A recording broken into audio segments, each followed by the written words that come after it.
So I'm sitting in church today, thinking about the things I oughtn't be thinking about. And I got thinking about the fact that I might get home early enough to play with this Revenant project a little bit. Basically, I'm just using this to bring you up to speed for a minute. The Revenant project has been fiddling around off and on, and basically I'm using it to take a break when I just feel like I've been too much bitch slapped by those 50 BMGs. I mean, I'm doing two completely separate tests, and it's hard to keep my head straight because I've mentioned Harold Vaughn before and how he took an interesting approach to accuracy. He said, okay, let's work with elimination of variables. Now, I read Harold's stuff a long time ago, kind of before I ordered my first full-blown custom gun, because elimination of variables is always hard. Now, the problem was I didn't have any money, and I ordered a gun that I'm now reviving. This is back in the early 90s. And I had to do a bunch of barrels. I got barrels from 22BR, 6PPC, 243 Ackley improved, my very first 30 HBR cartridge, which I've been shooting. I'll be talking about that. I got some groups in the background, but I finally started shooting this thing. But the Revenant project is a gun that is 25 years out of date. It was built to cover the whole spectrum. It was the gun I had built to hunt, shoot, compete, all over the place. Well, you might not believe this, but here's the case. And this case opens two ways. It's got, I can't even lift it. It's got, oh man. In it right now, I believe there's 5 barrels. I've got another barrel here. This is the PPC barrel, and I might show it to you in a minute just to show you the fluting. But what I found out was it was more fun. I used it just a little bit, and I tried to get into bench rest shooting. I went to a couple of matches back in those days, and I found out that my setup was not going to be easy. It's a right hand, right, and my 6 PPC barrel turned out to be really finicky. Got a 22BR barrel that shot really good. But anyway, this problem in that, I only went to 2 matches back then. And then I decided to go ahead and design this, well, somewhere in the course of this, I designed an HBR cartridge. And I called it the 300 Ichabod. I'll show you this in a minute. Basically, I just took a 308 case, ground the die off, rammed it up in there until I hit 45 grains of water. I figured, okay, I had this thing built to be a score gun.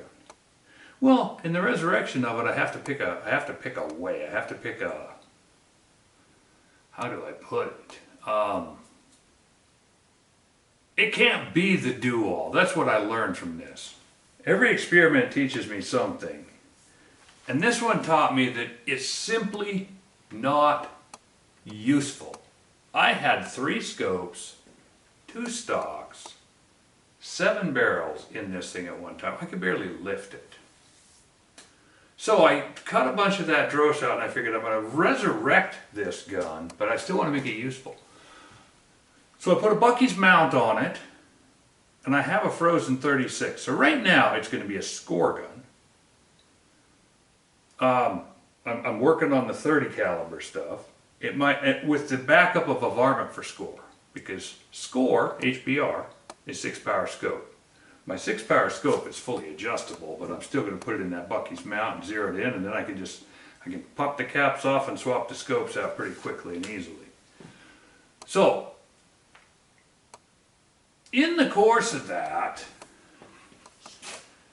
I'm eliminating variables bit by bit. This used to have, in one of the earlier episodes I showed you, the barrel used to be this much longer. And this is a big heavy test barrel, and I was always going to cut it down. Well, now I'm coming to grips with the fact that this gun, right now I have the 36 on it, and this is the 6 power. So I'm setting it up primarily as a 6 power, 10-pound HBR gun. This barrel is a little too fat. I cut it off, I got started, I decided, you know what? I'm going to stop right here. It now weighs 10.61 ounce, 10 pounds, just over 10.5 pounds, 10.61 pounds, with the 36 on it, which this right here doesn't work anywhere. This is the one I said I cut out. I made a through port. It's fast now. I just have the mag well jammed full of paper towel. But I cut the mag well. I did all the stuff to set it up for an HBR gun. But back to where I started. Elimination of variables. My problem is I've never shot a 6 power scope. I never hunted with them. I grew up in the area 3 to 9. No, I've never shot 6. So 6 is an unknown quantity, and in the interest of eliminating variables, I wanted my score gun to be set up so that I could shoot a big scope. So this is where I'm going. This is I'm calling this my, this is kind of a Sunday report. It's kind of a catch-up, because I've been shooting. And I decided to shoot and build this thing incrementally. And I needed a break. 1981, Pat McManus wrote a book called A Fine and Pleasant Misery. And that is relevant. All of my issues that I deal with, I try to tie together to make them relevant. Traditionally in the BR world, the 30 cal hunter cartridge boots you around so bad that everybody hates it because it kicks like a mother. So consequently they came up with a whole new bastardization called the 30 BR, and then people use them in hunter for score. Kind of killed the hunter, or environment for score, kind of killed the whole hunter bench rest thing in some ways. I don't know if that's true or not, but I know it killed it out here on the West Coast, because the 2 venues that I had for HBR both disappeared, dried up just about the time I got my first iteration of this gun together. But that aside, I'm going to do it anyway. So I need a 6 power, 10 pound setup, and an unlimited scope, 10.5 pound setup. So it can be a light varmint, a varmint for score, but primarily, because it's a hunter stock, it's going to be a hunter gun. So the things that remain to be done to make it a legal hunter gun are to turn the barrel down to a smaller contour. And I decided, you know what, before I do that, I'm going to go out and shoot it. Just remember how hard this thing kicks. And in the meantime, McManus's Fine and Pleasant Misery came to mind, because back when he wrote it, he wrote about something that all of us hunters are intimately familiar with. At that time I was doing elk hunting, kind of an extreme form of elk hunting. We would backpack in for 3 or 4 or 5 days to stay on the herds of elk, carrying 40, 50 pounds on our back. The lightest we could get was 30 pounds, because we always wanted to have a week's worth of food with us. When you're going in and living in the woods, it's a whole lot easier to have food, because the idea that you can survive out there and shoot stuff and eat it is just BS. So, A Fine and Pleasant Misery, the story, the book itself revolves around the idea that a lot of things, number one, to appreciate the light, you have to have seen the darkness. There's an appreciation. You have to be down to be up. People ask me how you doing. I'm like, I'm doing absolutely fantastic, because I'm breathing. That really is what it means. But A Fine and Pleasant Misery explores something else. One of the funnest things about hunting, first of all, when you're out there and you're 13 or 15 miles in, but more importantly, 6,000 or 8,000 feet of elevation away. One of the places we used to hunt, we go in 13 miles and we go up from about 1,000, go up to 3,500 and drop back down in, we were like 2,500 up and 4,000 down and then back and forth up these hills, it wasn't uncommon to cover 15, 20,000 feet of elevation during a hunt, upping and downing and upping and downing. And you get an elk down, you pack an elk out from 10 or 12 miles in and you got 6 or 7 feet of elevation to go up and down to get back to your truck. And when you're done, you're like, I will never do this again. This is the dumbest. Who talked me into this? Why am I here? You come back and you swear off, I'm never going to go hunting again. It's just not worth the heartache. It's not worth the ag. This is terribly bad. But then a week goes by and a month goes by, and by the time you get to the next season, you're ready to go. That's the fine and pleasant misery. You go in and you get so but the really fine part about it is the stories you can tell amongst your buddies. See, nobody else really even knows it. Until you've been out there and done it, you don't even know the misery. Until you've spent a few nights. I've spent a number of nights in the woods without, because when we go in on a hunt, we backpack in, well actually let me restate, we back into a base camp with maybe 100, 125 pounds on our back, drop that, hunt during the day with 30 to 45 pounds on our back, but in that 30 to 45 pounds we don't have sleeping bags and stuff. This is our hunting run. This is so that we can go out on the short trips out of base camp. Or let's put it this way, we might go out for a day for 20, but if we go out for just a day or two, we'll carry just the rudimentary stuff. Suffice it to say that I've spent a few nights in the woods with no sleeping bag, no anything, just huddling space blankets and fire, and we got great stories about, you know, one of the guys falling asleep rolling into the fire and guys falling asleep rolling into the creek, and because you never really fall asleep when you're out there in the woods. If you do, you wake up with your neck cranked over this way and the whole bottom side of your body numb and your back aching. But afterwards it's so much fun to talk about. That's the fine part of a fine and pleasant misery. Well, this Revenant project has been really nice for me because after getting beat around by those 50 BMGs that I'm working with on my main project right now, I dropped back down to this little tiny 30 that used to just beat me up. I was so happy when I put the 6 PPC barrel on because, oh, my thing is just rock and roll. You know, you can shoot all day and not even have a twitch in your, you know, no headache, no nothing. The 30 will pop you. Well, compared to a 50 BMG, this little 30 cal is not even a 6 PPC. So I've been enjoying shooting this as a break and reviving this gun and deciding what I'm going to do with it. So where I'm at now, I've been shooting it. I've got some groups up here. These are not shot from a legal gun. Actually, at 10.6 pounds, there an argument could be made that I might slip in under the 1 ounce rule and have been able to shoot these using it as a varmint for score. But these aren't score. You know, to get into score, I've got to start shooting cards, and that's what is coming up. I'm going to be shooting cards here.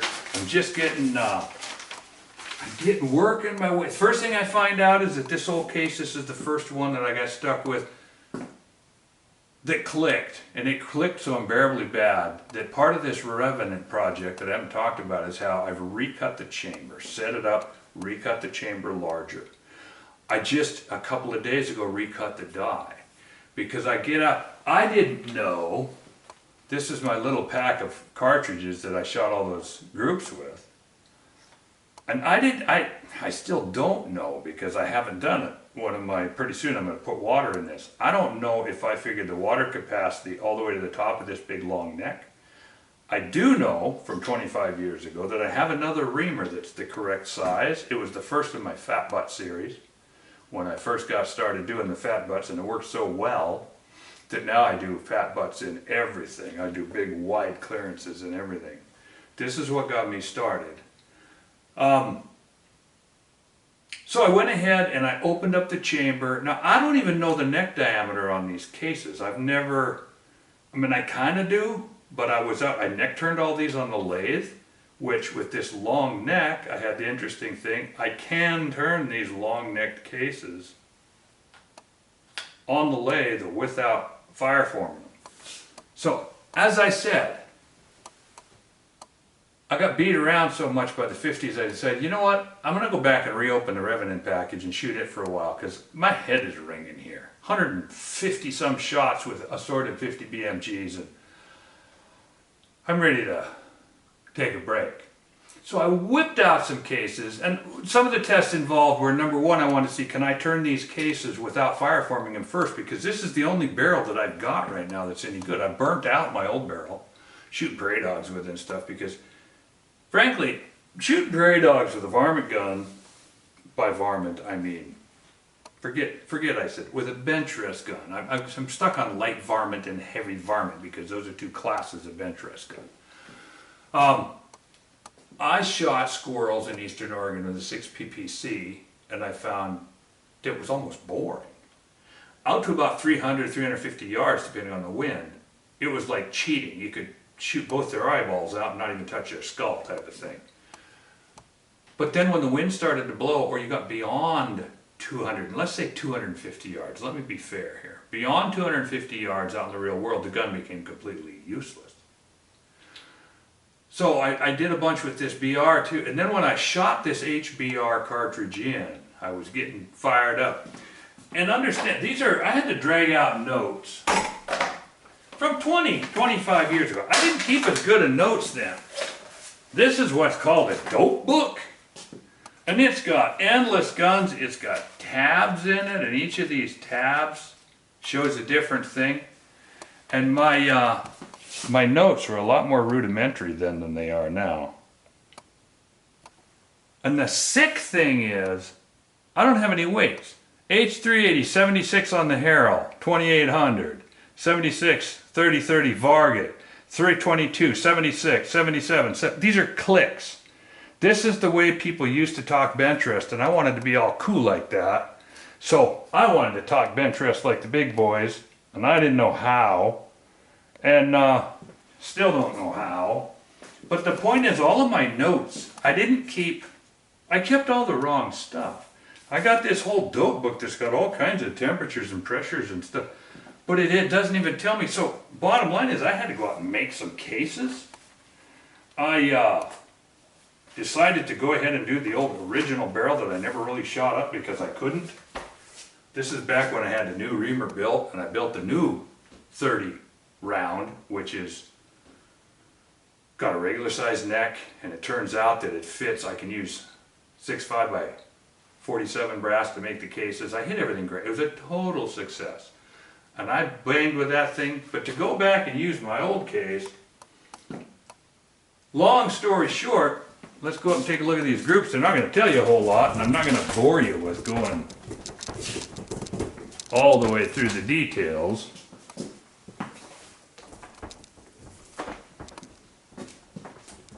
But I'll try to get up close enough that I can stand there and show. Let's see here. Now these were shot with the frozen 36. Because I keep going back to these themes. I'm trying to use this so that we can all learn from it. Pass on some of the... I'm trying to pass on the screw-ups and the learning curves that I go through in a way that will help somebody else. This is the documentation of the groups. Now, I have the... And I had to start from scratch. You'll see a cartridge diagram on there. The first cases I made up, I went out and decided, okay, I reached in with a little snap gauge and I checked my neck as best I could. And I figured I'm going to build something small, and I'm going to test a bunch of things. I'm going to turn them on the lathe. Bottom line is, they ended up with 10 thousandths of clearance, 5 thou all the way around. And then the sad thing is, I bolted the scope on, I bore sided it, and I just wanted to get, I had a whole sheet of paper the size of this whiteboard. My first shot is right here. And it wrecked my plastic coated, I used a plastic coated aiming point, and then I shoot. So I shot holes in my aiming point, which sucked. And I shot these 3 and I thought, what's wrong? But now I was able to actually measure the spring back on my cases. I went and made some more cases. I'm lazy. It's not that I'm lazy, I'm just in a hurry. I don't want to take a chamber cast, I don't want to dink around. So I chucked that away, I made some more. These were different sized anyway. And now at this point I'm going to show you one of the things that I do before I run out of time on this video. I make up a little packet and I shoot 2. Now at this time my Labrador was screwing up too. So I didn't even know. I started low and I started with a ton of net clearance just in the interest of safety. So I moved. This is actually group number 1, and then there's group number 2 and number 3, 4, 5, 6, 7, and then I swooped back over here and started shooting across as things changed. There aren't any groups here that are worth talking about, but I was just going to show you quickly how I do this. I'm going to try to, I'm not very good at tuning, and I don't have methods that are always repeatable because I shoot a lot of different guns. But I have baselines that I can abide by. I generally go with powder charge up till I get into a spot where number 1, the ES flattens out. Then I work in there trying to get rid of vertical. So, group number 1 had its problems. Group number 2, the first 2 went in nice and tight. So I figured I'm going to fire form all 5 of these cases. And I shot, this says 5 shots. I shot all 5 of them. And they were terrible. This was terrible. This is like, if a gun shoots this bad, it's broke. You can't even use it. I went to here, and in the meantime, the Labrador's not taking readings. So I'm just checking primers and doing the old standard stuff. That's, wait. I went over here. This is number 2. This is number 3. This is number 4. This is number 5. This is, and I don't have a whole rundown on this. Let me just say I'm working up powder charges and I'm watching these groups. And this was done with the loose neck, and I did this and this and this. Over here at about group 6, I decided I'm getting up into a velocity I can use. The groups are starting to a little bit. And somewhere, I think it was in 5, I got a reading. In either 4 or 5, I got a reading, and it was 2564. That's so far down out of the window that I just jumped, either here or here, I jumped up. It must have been here that I jumped up. I've got it all written, but I'm just trying to go quick here. I jumped up about 3 grains of powder and got up into something useful, and I shot my 2-shot group. This is what I wanted to show you, just because. I shoot 2, and then I shoot 3. This one actually, I shot 2, and I thought, that looks good, it's got straight vertical, so I put 5 shots into here. I shot all 5 of them at this higher load. Then I thought, well, I'm going to go over here. This is where I actually started tuning and working up my groups. 2 shots, 3 shots, 2 shots, 3 shots, 2 shots. As I got over here, it got windy and the rain started to come in, and I wrapped up, and I decided to go down and get my targets. This is Friday. I went and got the targets because I haven't shot since then. Now it's Sunday afternoon and I haven't shot for 2 days. I brought them up here and I figured I'd give you a quick show of what we had going.